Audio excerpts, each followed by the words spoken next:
मनुष्य के शरीर में 7 दीप, 9 खंड और 14 भवन होते हैं। क्या आप जानते हैं कि शरीर के अंदर कितनी ब्रह्मांडीय शक्ति विराजमान है? वह कुंडलिनी शक्ति बड़ी रहस्यमान शक्ति है जो कि व्यक्ति के शरीर में सूक्ष्म रूप में व्याप्त रहती है। कुछ ऐसी है कि जब वह शांत होती है तो आपको इसके होने का पता भी नहीं होता, और जब आप गतिशील होते हैं तब आपको पता चलता है कि आपके भीतर इतनी शक्ति भी मौजूद है जिसका आप कभी अंदाजा भी नहीं लगा सकते। इस वजह से भी कुंडलिनी जो सांप के रूप में भी चिंकित किया जाता है। अगर आपको कुंडलिनी जागृत, आप इस भेद को जान गए तो आपके साथ ऐसी कुछ चमत्कार चीज घटित होने लगेगी जिसकी आपको कभी कल्पना भी नहीं की होगी। आपके शरीर और बाकी सब कुछ भी बिल्कुल अलग तरीके से ही काम करने लगता है। क्या आप जानते हैं कि मनुष्य के शरीर में कुल मिलाकर 7 दीप, 9 खंड और 14 भवन होते हैं? आइए साथ संगत जी, यदि आप हमारे चैनल पे नए हैं तो सब्सक्राइबर करना ना भूले, कमेंट लाइक करना ना भूले, क्योंकि बड़ी महत्वपूर्ण जानकारी है कि किस प्रकार से इस शरीर में इतनी शक्ति मौजूद है, लेकिन फिर भी यो इंसान जो है भटका हुआ है और मार्ग से हटा हुआ है। तो जानते हैं कि 7 दीप के बारे में जानते हैं कि वे कौन कौन से दीप हैं जो हमारे शरीर में 7 चक्र के रूप में विराजमान है। पहला जो चक्र होता है, मूलाधार चक्र होता है, जो गुदा स्थान पर स्थित होती है, जहां गणेश आसन लगाए बैठा है। यदि ये स्थान जागृत हो गया तो आपके शरीर के सभी रोग खत्म हो जाएंगे और आप ऊर्जावान बन जाओगे। और सही मायने में कि जिसके पास वो ऊर्जा होती है वही इस संसार के अंदर विजय प्राप्त करता है। पहला जो चक्र होता है जिसको गुदा द्वार कहा जाता है और जिससे मल त्याग भी किया जाता है। एक मल त्याग होता है, दूसरे चक्र से मूत्र दान होता है। अब आप ये चीज़ जान लीजिएगा कि ये जो पहला जो चक्र है, पहला चक्र इसी को ही वेदना होता है और इसी को ही जागृत किया जाता है। इसको जागृत करने की विधि, जब कोई जीव गुरु के पास जाता है, सतगुरु के पास जाता है और उससे वो विधि जानता है। यदि आप ऐसे ही कोई मंत्रों से ये जागृत नहीं होने वाला, क्योंकि ये शक्ति इतनी अद्भुत होती है कि इसकी शक्ति पूरे ब्रह्मांड को ख़त्म भी कर सकती है और पूरे ब्रह्मांड को बसा भी सकती है, क्योंकि यो पूरे ब्रह्मांड ये शक्ति का एक स्रोत है। यहीं से ही ऊर्जा जो है ऊपर की ओर जाती है, जो स्वादिष्ठान चक्र, मणिपुर चक्र, अनाहत चक्र, विष्णु चक्र, आज्ञा चक्र और सहस्त्रकाल चक्र तक यही ऊर्जा पहुंचाने का कार्य करती है। इसमें सृष्टि की समस्त शक्तियों का केंद्र माना जाता है। आपके शरीर में यह मौजूद 7 चक्र ऊर्जा के केंद्र है और यह भावनाओं को नियंत्रित करने के लिए जाने जाते हैं। ये चक्र जब कभी असंतुलित हो जाते हैं तो वह आपके शरीर और मानसिक और आध्यात्मिक स्वास्थ्य पर नकारात्मक प्रभाव डाल सकते हैं। देखना कि आप शरीर के अंदर वो शक्ति विराजमान है, लेकिन फिर भी बीमारियां हैं, फिर भी कोई अस्थमा का रोगी है, कोई पाइल्स का रोगी है और कोई किसी प्रकार से रोगी है।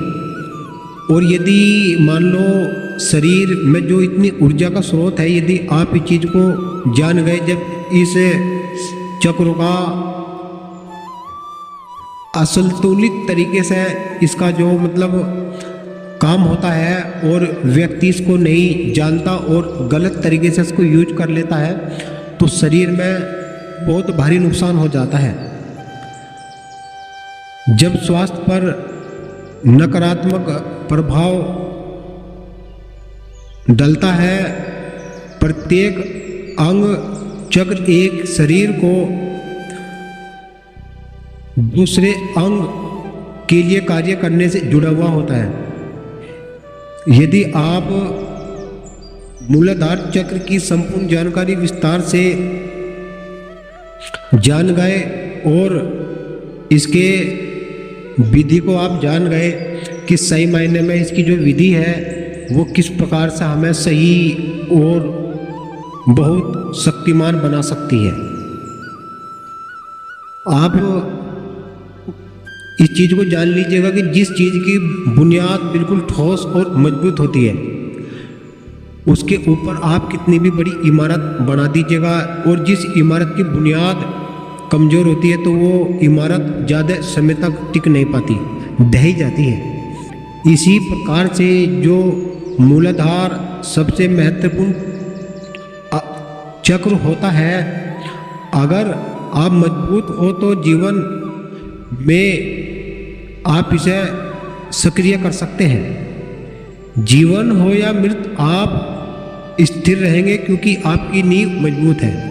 जब ये आत्मा शरीर से निकलकर उस मालिक परमात्मा में चली जाती है, क्योंकि आत्मा का तो कोई मरना होता ही नहीं है, केवल ये शरीर जो 5 तत्व का शरीर है इसमें जल है, पवन है, अग्नि है और वायु है और आकाश पृथ्वी, ये 5 तत्व शरीर के अंदर विराजमान है। और जब ये शरीर यो पूरा होता है इंसान का शरीर, तो ये जल में जल मिल जाता है, अग्नि में अग्नि मिल जाती है, पवन में पवन मिल जाती है, आकाश में आकाश मिल जाता है और पृथ्वी में पृथ्वी मिल जाती है। फिर मरा तो कोई है ही नहीं। तो ऐसे ही आत्मा अजन्मी है, इसका कोई बार बार कोई ऐसा स्थिर नहीं है कि भाई आत्मा कोई मरती है। आत्मा तो अजर अमर अविनाशी है और आत्मा परमात्मा की अंश है। आप यदि इस चीज़ को जानना चाहोगे कि इंसान के मरने के बाद ये आत्मा उस मालिक में जाकर मिल जाती है, लेकिन वो मालिक जैसे ही यो कर्म करके जाती है आत्मा, उसको ऐसा ही शरीर धारण उसको मिल जाता है। जैसे कि आप एक चीज़ को समझ लीजिएगा कि शरीर के अंदर 5 देवता है। यदि हम इन 5 देवताओं को जल, पृथ्वी, अग्नि, वायु, इस प्रकार के जो देवता, यदि हम इनको सही और स्थिर करना जान गए और ऊपर नीचे करना जान गए, यदि हमारे शरीर में जल की आवश्यकता है तो जल की आपको पूर्ति करनी पड़ेगी, यदि अग्नि की कमी है तो अग्नि की पूर्ति करनी पड़ेगी। और जब आत्मा निकल जाती है और परमात्मा मिल जाती है, जिस प्रकार से सागर में से 4 बाल्टी पानी निकाला फिर वापस सागर में छोड़ कर आओगे तो सागर उसको अपना ही नाम दे देगी। इसलिए यो आत्मा जो है परमात्मा की अंश है और जिस चीज़ की नींव मजबूत हो जाएगी उसके लिए फिर जीवन मरण मायने नहीं रखता। क्योंकि जब आप अपनी नींव मजबूत रखना जान जाओगे और बाकी चीज़ों को हम याद ठीक से रखेंगे तो हम अपने जीवन को सही दिशा में ले जा सकते हैं। जो मूल चक्र है, संस्कृत का इसका नाम है मूलाधार, जो कि मूल प्लस आधार से मिलकर बना है। यानी मूल मतलब जड़, जड़ और चेतन। जड़ शरीर है, चेतन आत्मा है। आधार मतलब जैसा भी नाम से पता चला है कि मूलाधार संपूर्ण चक्र प्रणाली का आधार है, इसलिए अपनी पूरी क्षमता को विकसित करने के लिए इस चक्र को सबसे ज़्यादा जागृत करने की आवश्यकता होती है। यदि हम इसको जागृत करना सीख गए तो सीखेंगे तो तभी जब हम कोई गुरु धारण करेंगे। बिना गुरु के हम कोई शिक्षा कहीं से प्राप्त नहीं कर सकते, और यदि कोई शिक्षा कहीं से प्राप्त कर भी ली तो संभवतः है, इतिहास इस चीज़ का साक्षी है कि वो शिक्षा आपके किसी काम नहीं आने वाली। वो शिक्षा जब काम आएगी जब आप उसके लिए कोई गुरु धारण कर लोगे और गुरु से मार्गदर्शन पाओगे आप। जैसे कि शरीर के अंदर काम, क्रोध, ईर्ष्या, घृणा, द्वेष, कामुकता, प्रजन एवं माया इसी चक्र के प्रभाव के ही अंतर्गत आते हैं। स्वास्थ्य, बाल बुद्धि, स्वस्थता और पाचन शक्ति भी इसी चक्र से संबंधित रखती है। शरीर के सभी धातुओं, आप धातुओं और चेतन शक्ति को इसी चक्र से बल मिलता है। शारीरिक मलिनता का इस चक्र को भी अशुद्धि से सीधा संबंध है। जैसे शारीरिक प्रगति और चेतन का मूल चक्र मनुष्य के दिव्य प्रकाश वाले विकास पर आधारित है।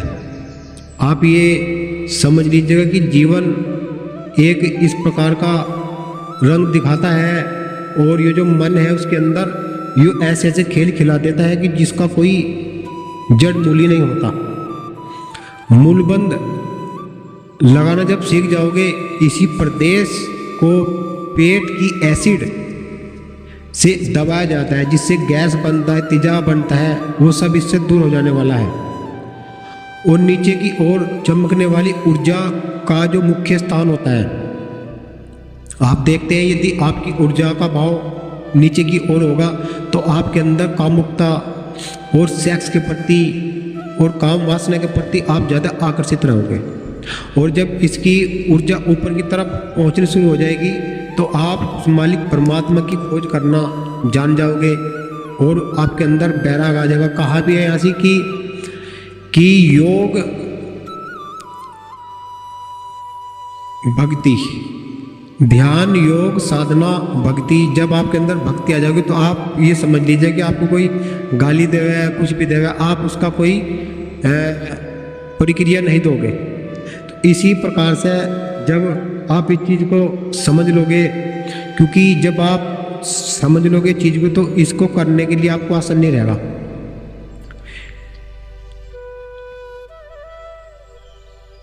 इसका संबंध भूलोक तथा 5 महाभूतों से, यह जल, पृथ्वी, वायु, अग्नि, ये इस चीज़ को बतलाती है कि हमारा शरीर इस चीज़ का बना हुआ होता है। और यदि शरीर को काट दिया या मान लो फूंक दिया तो इससे वो चीज़ हासिल नहीं की जा सकती।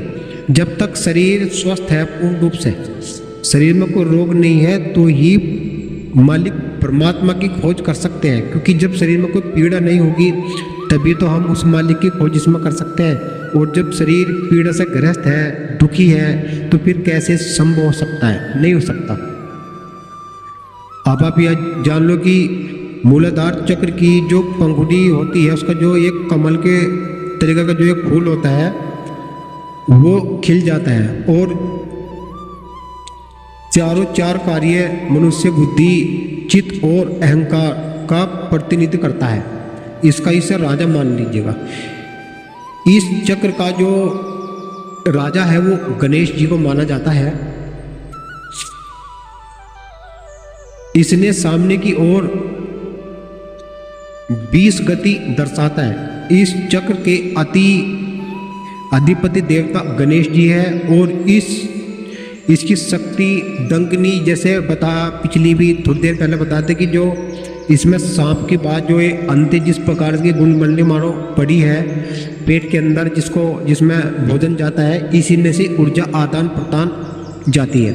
जब वो पेट भरा रहता है, गैस से भरा रहता है, तेजाब बना रहता है और पेट में मल इस प्रकार से चिपका रहता है अंतों में, तो वो ऊर्जा जो है वो नीचे की तरफ को जाती है, ऊपर की तरफ को चढ़ नहीं पाती, जो कि चक्र की शक्ति को समुचित इस चक्र के अधिकारी गणेश तथा ध्यान के समय जो ध्यान मुद्रा जैसे सूर्य नमस्कार और कुंडलिनी शक्ति जागृत करने की जो क्षमता रखता है, पद्मासन, सिद्धासन, जानुशीरासन, वीरभद्रासन, पश्चिमोत्तानासन, ताड़ासन, इस प्रकार के ये बहुत सारे आसन हैं। इन आसनों में सर्वप्रथम सूर्य नमस्कार है कि जो कुंडलिनी शक्ति को पूर्ण रूप से जागृत करने में सक्षम है, क्योंकि जब आप सूर्य नमस्कार करना सीख जाओगे तो आपके शरीर में स्ट्रेचिंग आ जाएगी। जो लीड की हड्डी जिसको मेरुदंड कहा जाता है, उसी के अंदर इंगला पिंगला यानी कि एक चंद्र नाड़ी एक सूर्य नाड़ी, उसके बीच मध्य में एक बिल्कुल बीचों बीच जाती है, जो हमारे बिल्कुल मस्तक के जो बिल्कुल पीछे की तरफ सिर के लीड की हड्डी के बिल्कुल सीधे एकदम, तो वो सीधे लीड हमारी कपाल के अंदर हमारे अंदर तक सिर की तरफ को जाती है। वही सुषुम्ना नाड़ी कहा जाता है। वहीं पे ही वो मालिक सतगुरु महाराज का आसन लगा हुआ है वहाँ, और वहीं पे जीवन मरण का फैसला होता है, कर्मों का फैसला होता है कि कौन से जन्म में जाना है, कौन से में नहीं जाना, वहीं पर होता है। और वहाँ हमको जाना नहीं है। जब आप वहाँ तक पहुँच जाओगे तो वहाँ बिना गुरु के आप पहुँच नहीं पाओगे। तो आपको गुरु की आवश्यकता होगी, बिना गुरु के आप नहीं पहुँच सकते। आपके लिए ये जानकारी बड़ी महत्वपूर्ण थी। यदि आप हमारे चैनल पर नए हैं तो सब्सक्राइब करना ना भूलें, लाइक कमेंट करना ना भूलें, क्योंकि इस तरह की वीडियो अभी हम आपके सामने बहुत सारी आने वाली है। आपको रोज़ की रोज़ कुछ नया सीखने के लिए मिलने वाला है। आप हमारे चैनल पर बने रहिएगा, सब्सक्राइबर जरूर कीजिएगा। बोलिए सतनाम सतगुरु।